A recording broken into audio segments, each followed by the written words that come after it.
for trying to block grad rule transfers. It was trash. It was bogus. But whatever. So, all right. So McKenzie Milton, quarterback for UCF, had a gruesome, disgusting, devastating leg injury. Damn near lost his entire leg when he got injured against University of South Florida in a game that they blew South Florida out in. Wants to go play football again. Wants to give it one more shot. Everyone around him is saying, you know, if anyone can do it, it's truly him. And that's dope. That, like, as someone who had a catastrophic foot, ankle injury, and I tried to fight and come back, and I actually got hurt worse, but still I don't regret coming back to finish what I started.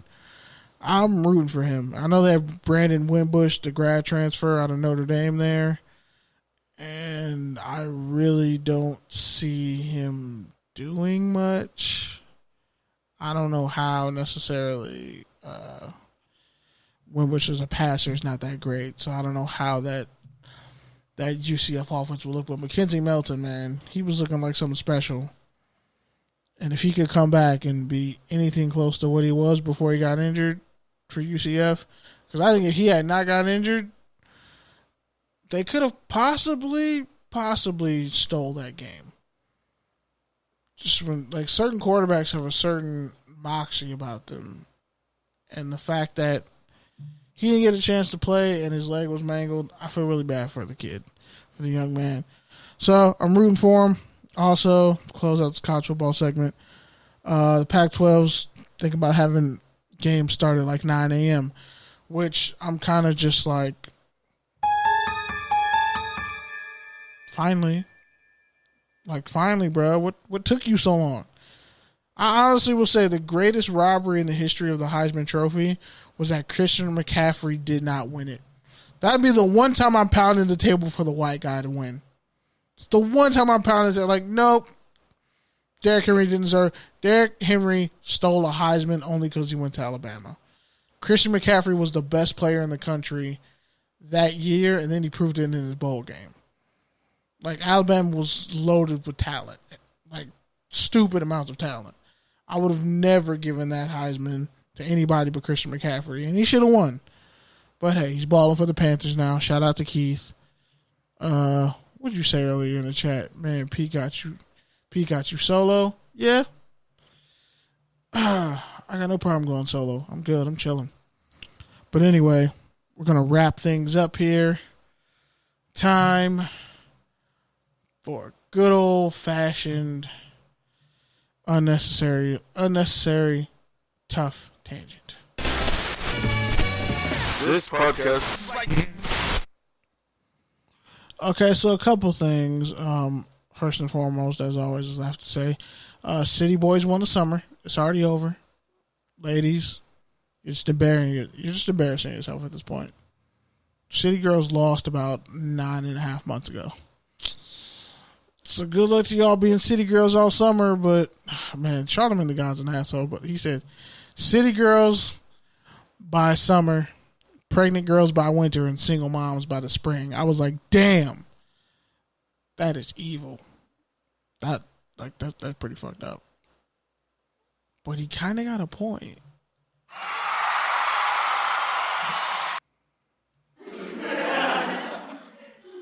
He kind of got a point. Damn.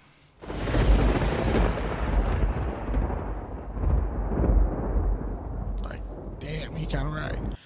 But anyway, not only that, I saw a video said this girl said, "Oh, where are you from?" This guy asked this chick, "Where are you from?" She said, "The Bay." "Oh, what part of the Bay?" She said, "Stockton." And immediately I just turned the video off because I was just like, Stockton ain't the Bay Area. Stockton is not the Bay Area. I'm going to say it one more time. Stockton is not the Bay Area.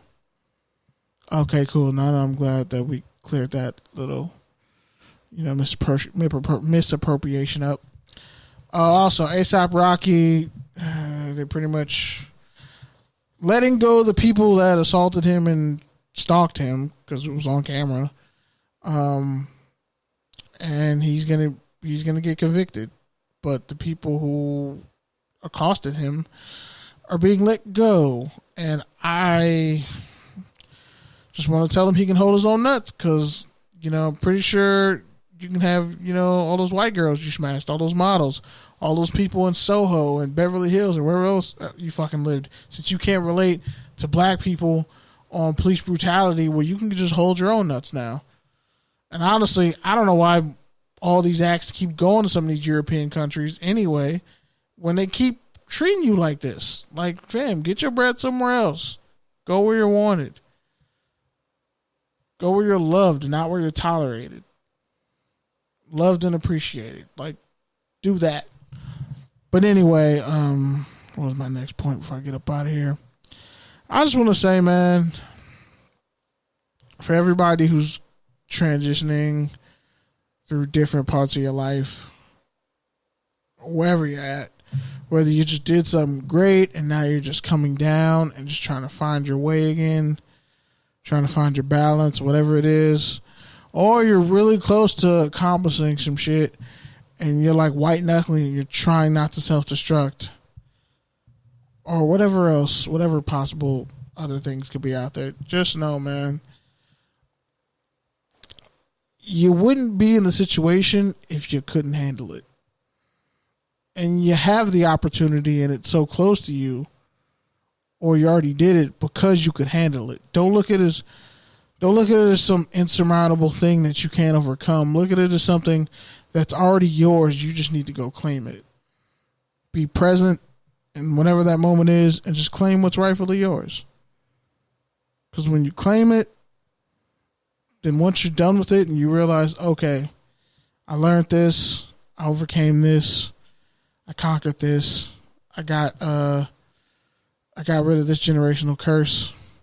Now that I know that I've done it and that I know that it's over, now I need to go conquer something else. Like, try to look at it like that if it helps. Because a lot of times people will be like, damn, it's just more and more. It's just more and more, as Jay-Z once said, it's just more and more bullshit.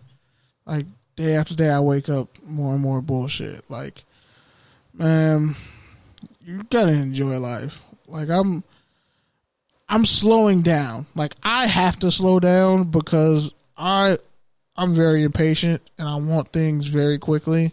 Once I envision in my head, I expect to be able to get it done on a 3-day work week. And if it doesn't happen the way I want to, I get angry. So then I come up with all these plans and all these counter traps or whatever. So, like, if this happens, I have this. And it's like, you can do that. Sometimes it'll just burn you out. Like, man, stop rushing things that your spirit isn't calling you to right away.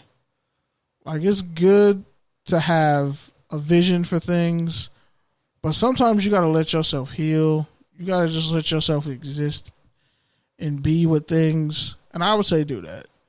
And to close out the show, shout out Pete, Serve, Mom, sisters, coworkers. Seriously, if you ever go up to anybody in the food industry, seriously, make sure you say thank you. Because we've put up with the stupidest and worst of society and humanity. And a lot of y'all is nasty as fuck. If I told the average person what the average person likes to do before and after and during they're touching a handle to get some food in a food bar, you would never eat out in public again. But I won't do that. But anyway, yeah. So I'm excited about what's coming. Not gonna share the news yet, but I got something coming next week, so it should be very interesting. And we will be back next week with a full house, because I know y'all like, this motherfucker can't eat by himself. May not be monotone, but God, I wish you would shut up. Why are there so many pregnant pauses? No, I'm kidding. And why is he breathing so hard into the mic? I don't know. Whatever. But anyway, I'm out of here, y'all. Peace, love, all that good stuff. X Squad affiliates, full press coverage, FPC, your barbershop's favorite podcast. Most importantly, Good News Radio Sports, Studio 2 signing off. Shout out to Courtside. Shout out to everyone on Good News. Love you. Salute. And enjoy some Benny the Butcher.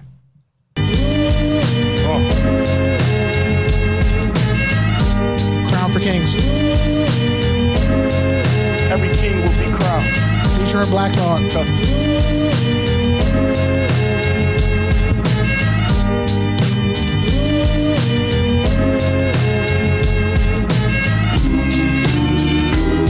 This marathon shit, so let's see who first to the finish. If it's less than 100 racks, it don't deserve your attention, cause burdens come with it. My second test was serving a sentence. My first was make a brick jump like it was hurdling fences. Certainly, my last shit was a courtesy, nigga. And further, we had bust downs before you heard of me, nigga. Shoe boxes stacked with racks sitting vertically in them. I'm fresh out of luck, I'm here cause I deserve to be, nigga. I sat back a vet and watched beginners winning my belts. Burnt my bridges, came back a good swimmer like Phelps. You know the feeling, young black male with y'all dealing. Take your whole life to get it, it only lasts you a minute. In the kitchen counting cash with cats with back with agenda.